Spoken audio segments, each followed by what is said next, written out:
এসে তারা নিজেদের আলোচনা করতে পারবেন, কিন্তু মদ্যপান করা যাবে না, পশু বলি দেওয়া যাবে না, উৎসব করা যাবে না, হইচই করা যাবে না, শুধুমাত্র এই থিইজম নিয়ে আলোচনা করতে হবে। আর একটা কি, এই ডিড অফ ট্রাস্টে ব্রহ্ম শব্দটাই কি বারো উল্লেখিত হয়। তার ঠিক 1 বছর আগে, মানে 1829,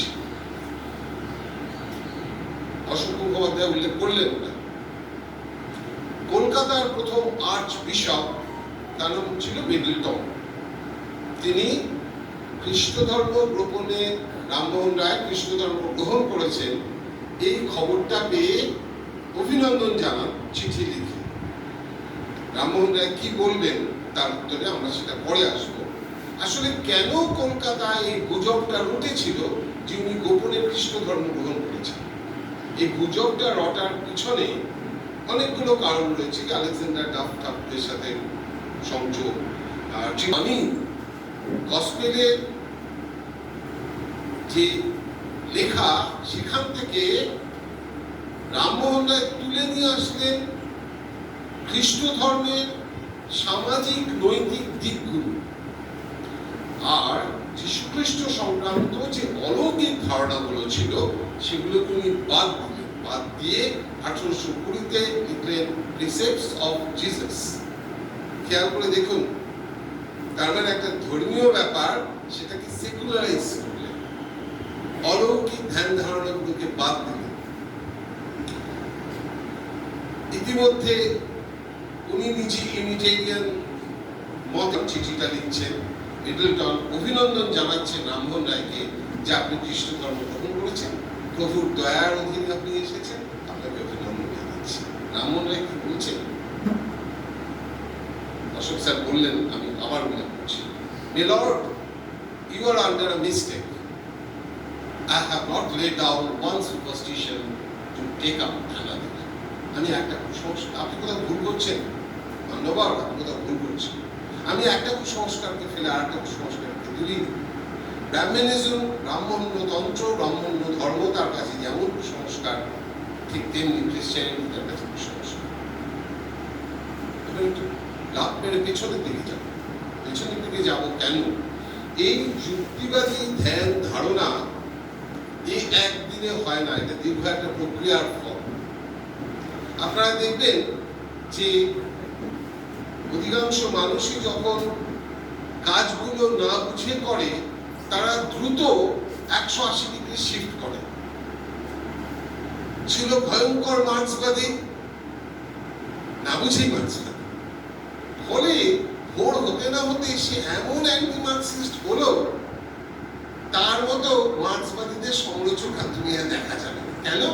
ওটাও বুঝেনি, এটাও বুঝছে না, দুটোই নির্বুদ্ধিতার জায়গা থেকে বুঝছে।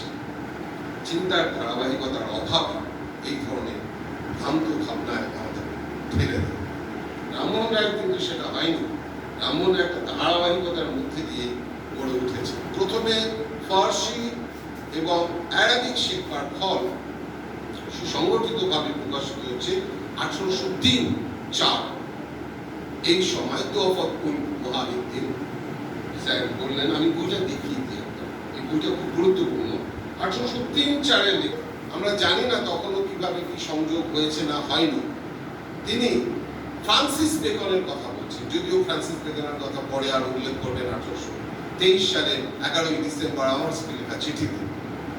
তিনি কি বলছেন যে আমি বিভিন্ন দেশ ঘুরেছি, বিভিন্ন দেশ ঘুরে বিভিন্ন মানুষের সাথে মিশে দেখেছি, প্রতিটি গোষ্ঠী এবং সম্প্রদায় কোনো না কোনো পরম পিতায় বিশ্বাস করে।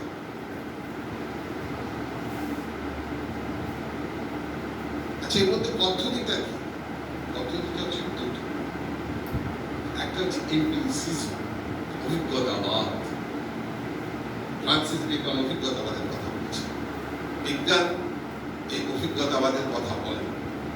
বাস্তবিক জীবনে অভিজ্ঞতা না থাকলে আমি সেই সিদ্ধান্তগুলো গ্রহণ করতে পারবো না, যার জন্য বারংবার আমি পরীক্ষা নিরীক্ষার মধ্যে দিয়ে আমি আমার সিদ্ধান্তে পৌঁছাই। 2, এই অভিজ্ঞতাবাদটাকে আমি একটা কাঠামোর মধ্যে নিয়ে আসছি, কিভাবে সিদ্ধান্ত গ্রহণ প্রক্রিয়াটা কিভাবে হচ্ছে, সেটা হচ্ছে ইন্ডাকশন বা আরোহ পদ্ধতি। আমরা জানি যে আমরা যে জ্ঞান অর্জন করি সেই জ্ঞান অর্জন করার দুটো পদ্ধতি আছে, একটা হচ্ছে ডিডাকটিভ মেথড আর একটা ইন্ডাকটিভ মেথড। অবরোহ, অবরোহ মানে আপনারা জানেন আমি তবু বলছি, একটা সার্বজনীন সিদ্ধান্ত থেকে বিশেষ সিদ্ধান্তে পৌঁছে।